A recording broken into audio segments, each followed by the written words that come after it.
Former President Dr. Thomas Hearn's being inducted posthumously tonight. We're happy to have the Hearn family with us, as we've heard. Former First Lady Laura Hearn and her daughter Forrest, as well as Dr. Hearn's children Lindsay, Will, and Tom, and their families. And Tom will receive the award tonight for his late father. Please watch the monitors as we introduce one of the great university presidents of our time, Dr. Thomas Hearn. Dr. Thomas K. Hearn Jr. served as president of Wake Forest from 1983 until 2005. He oversaw the development of Wake Forest from a small regional liberal arts college into one of the nation's premier independent universities. One of Wake Forest's greatest leaders, Hearn served 22 years with great vision and integrity, the second longest tenure in the university's history. In 2006, he received the university's highest award for service, the Medallion of Merit. Also in 2006, he received the North Carolina Award for Public Service, the highest honor given by the state of North Carolina. An active leader in community organizations and higher education throughout his presidency, he was involved in a number of civic activities and higher education initiatives dedicated to bringing prosperity to the local economy and improving the lives of community residents. Wake Forest achieved record-setting heights in fundraising and experienced monumental growth in its endowment under Dr. Hearn's guidance. His tenure was marked by a sustained commitment to the development of gender equity, including the addition of women's soccer, the reinstatement of volleyball, and elevation of the Demon Deacons field hockey program to an ACC scholarship program. A native of Alabama, Dr. Hearn graduated summa cum laude from Birmingham Southern College and earned a divinity degree from Southern Baptist Theological Seminary and a PhD in philosophy from Vanderbilt. In his long tenure as Wake Forest president, Hearn presided over dramatic changes that brought Wake Forest unprecedented national esteem and recognition. Congratulations to Dr. Thomas Hearn and his family on his induction into the Wake Forest Sports Hall of Fame.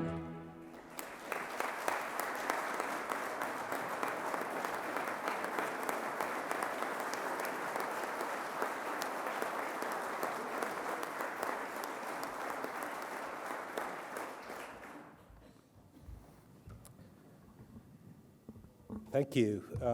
On behalf of my dad's wife, Laura, my sister, Lindsay, my brother, Will, all of my father's grandkids and extended family, we are pleased and honored to celebrate Dad's posthumous induction into the Wake Forest Hall of Fame.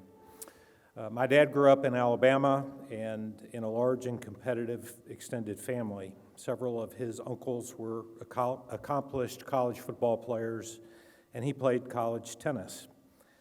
Our Alabama Thanksgiving gatherings are still not complete without a spirited Hearn Bowl touch football game. Dad was very competitive and wanted Wake Forest to excel in everything academic and athletic. Dr. Wente, one of the things that will happen during your tenure is there will be rumblings that the administration is not supporting athletics enough. And when I would hear that over the 22 years that my father was here, I would just say, have you ever sat next to my father at a college football or basketball game? You would have a very different opinion about that. During my father's 22 years at Wake, he was fortunate, as we've heard tonight, to serve alongside Dr. Gene Hooks and Ron Wellman. Dad enjoyed his partnership with these gentlemen, and I will tell both of you that nothing that my dad accomplished in athletics at Wake Forest was done without you. He would be pleased and honored that you were here tonight. Early in my dad's tenure, he was able to engage with the Winston-Salem community to pass a bond referendum to build the Joel Coliseum after several previous attempts to fund the facility had failed. This allowed all Wake Forest ACC basketball games, conference games, to again be played in Winston-Salem after previously being played in Greensboro.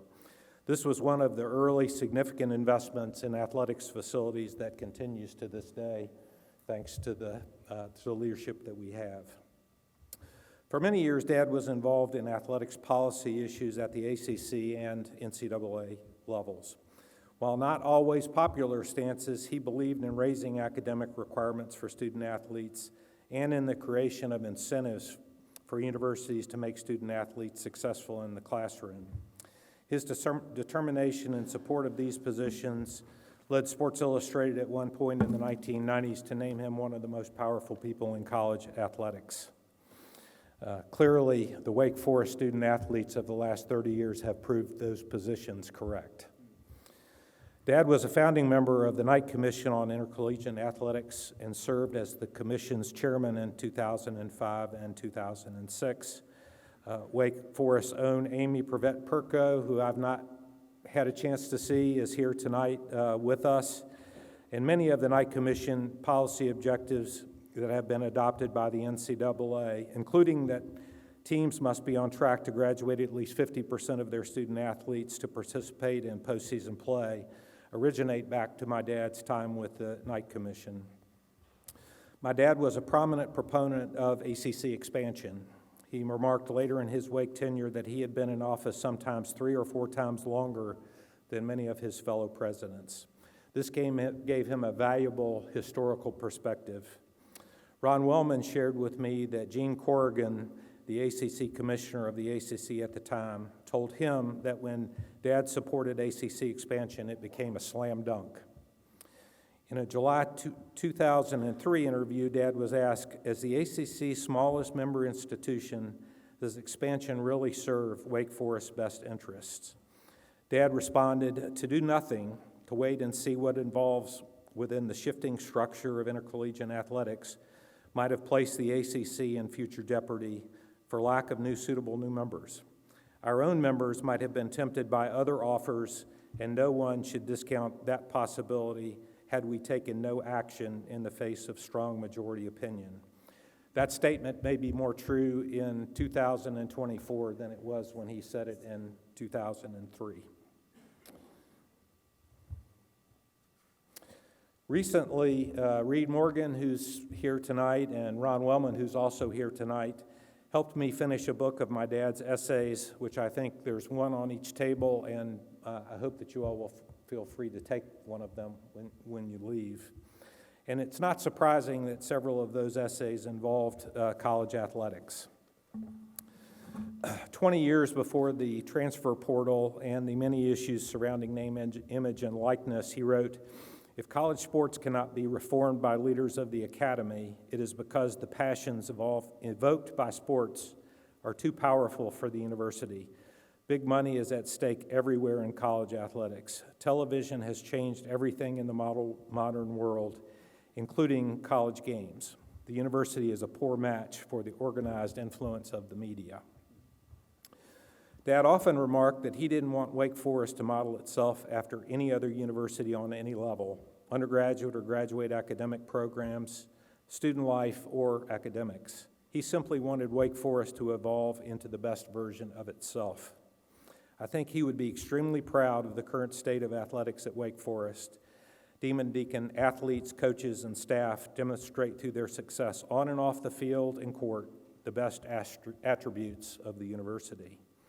On behalf of the Hearn family, once again, I'd like to thank you all for honoring Dad with this honor. He would be extremely grateful.